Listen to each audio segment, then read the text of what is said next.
This is Grace Krager's 25-yard brushstroke from the above water camera angle.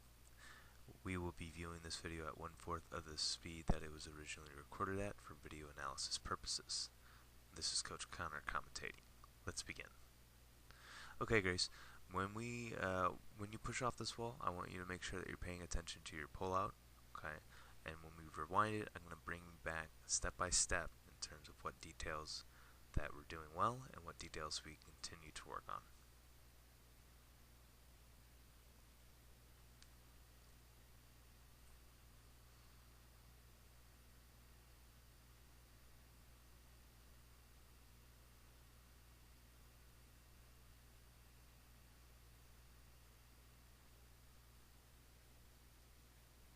Okay, Grace, let's bring it back. Alright, so we have a nice tight streamline, toes are pointed in the back, arm over arm, really reaching for the wall in front of us, so that's excellent. Now, as we begin our first initial pull, I like that the hands are separating, but what I don't like is that the palms are facing towards the sides of the pool.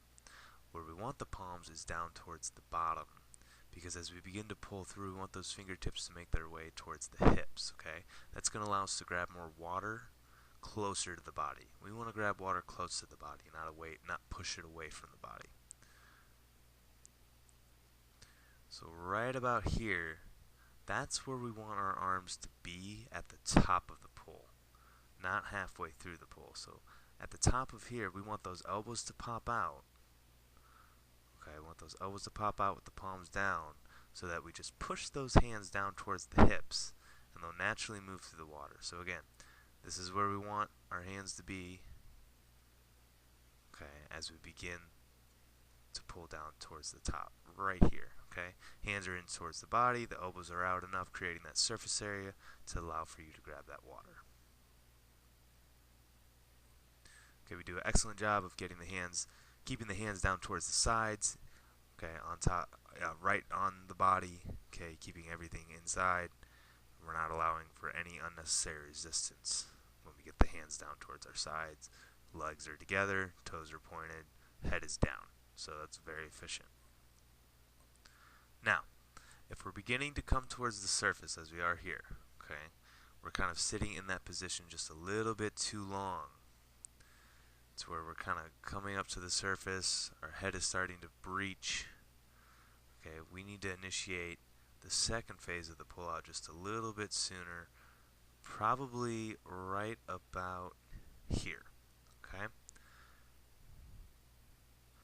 That way we're the optimal distance from the surface in terms of depth, okay? We're just a little bit below the surface, so as we complete that second phase, we're going to come up to the surface of the water with a parallel body position, okay, that is going straight forward, as opposed to what you end up doing right here, where we're kind of initiating that second phase a little bit too late, and you can already see your head popping out towards the surface of the water. Okay, you're completing that kick, and by the time our hands are finishing through the surface of the water. We're beginning to still in the beginning of our kick, getting the feet back together. As by the time the feet come together, since we're already at the surface, we're initiating that pull. We want to have, when we have the feet together, the most optimal position is our head is obviously going to be underwater, our arms will be underwater, but we'll have those legs together, kind of back into a streamlined position, if you will. Okay. Now normally I don't see you do that off most walls, but I just thought I would, pick on this one just to make sure we're aware of, how we want the most optimal body position when we're leaving the wall. Okay, so we'll disregard that first stroke since the pullout was a little bit off, but let's see how we do here. Okay, what I want you to pay attention, if the arms are coming out, okay, the arms need to stay out in front until you complete the kick. Now with that, if the arms are going to stay out in front, okay, for as long as the kick, we kind of want to tighten up that kick a little bit. You can see how far apart your feet are within your kick. That's very, very wide. We want to make it to where our toes, okay, kind of come up to here, and we're staying inside that body line. Think of think of it this way. It's just like IY drill when we do IY drill with our arms. We don't want our legs going out any further than the Y position. Okay, even with our kick. That's how tight we want our kick to be, because therefore we're going to be grabbing more water with our feet. As I said, grabbing water with our feet, because we do create surface area through our feet, okay, and our kick. So if we have too wide of a kick, we're not going to be grabbing as much water as we could if we kind of tighten it up a little bit more, okay, keep that kick inside. Now, that does stem from, and you'll see in the next few frames, our knee, our right knee specifically, jutting out. As you can see here, we're starting to push that right knee towards the wall. Okay? We want to keep that kneecap down towards the bottom of the pool.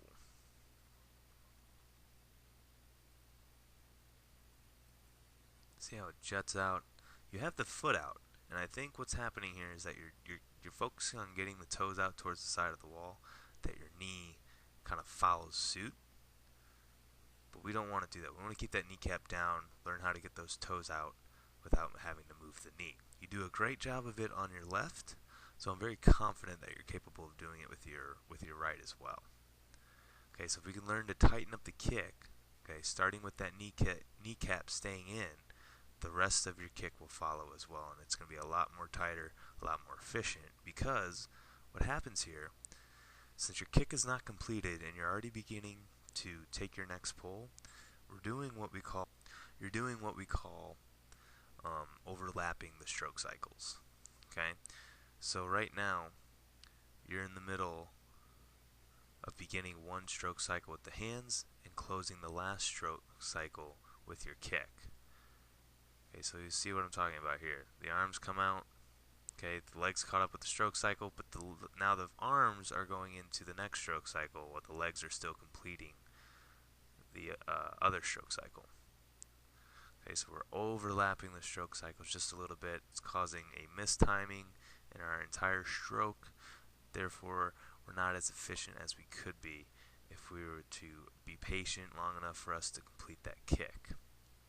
Okay, and with that, because the timing of our kick and the timing of our pull is off, we have to compensate that through our head position by constantly lifting it. Okay, and as you can see, your head goes back down. Then because our kick is finishing and we're pulling through, we have to lift the head to be able to get that breath, as opposed to relying on the kick to help us get that breath. Okay, so it's just a lot of little things that we can continue to work on in order to fix our breaststroke. Okay, even our left foot, although it's the better kick of the two legs, we can get that toe out just a smidge right here. As you can see, your left toe is pointed inwards just a little bit. If we can get those toes to point out like our right foot is doing right now without moving that kneecap, okay, then that would make that kick, that's where you begin to grab the water, with those toes out. Because if the toes are pointing back, you're not going to be able to grab water as you push that kick back.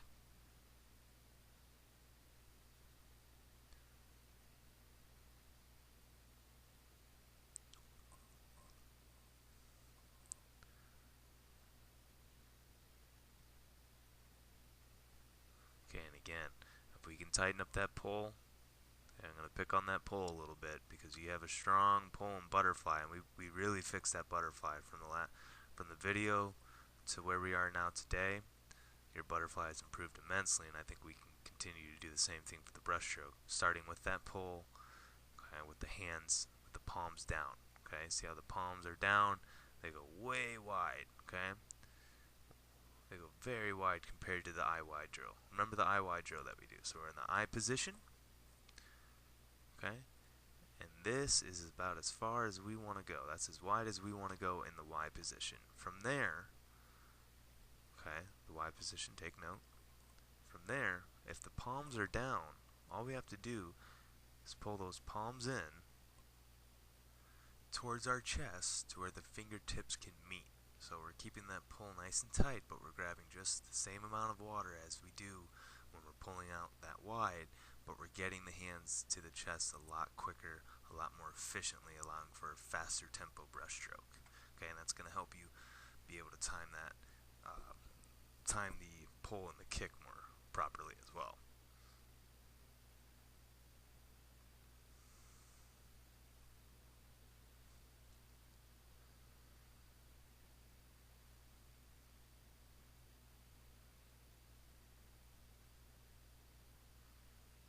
Very nice finish, head down. Okay, and one thing I want to point out with the finish, make sure we touch the wall underwater. We don't want to grab the gutter when we go in to touch the wall. We want to touch the wall right on that pad, especially in a race. Okay, whether it's butterfly, freestyle, backstroke. Okay, all 4 strokes we want to hit the middle of the wall on that finish. So that way we can punch that pad and get the best time possible. Alright, now with that, that is the end of our above water analysis. I hope there are a lot of things that you can take away from this and continue to work on, and really get that breaststroke down, okay? Because you're a great swimmer and you work very hard, and I know that we can get this breaststroke to improve just like we did with the butterfly as well as the backstroke. So if you have any questions, please let me know and I'll be happy to answer them for you. Otherwise, thank you for participating in Dartfish, and I'll see you at the next practice.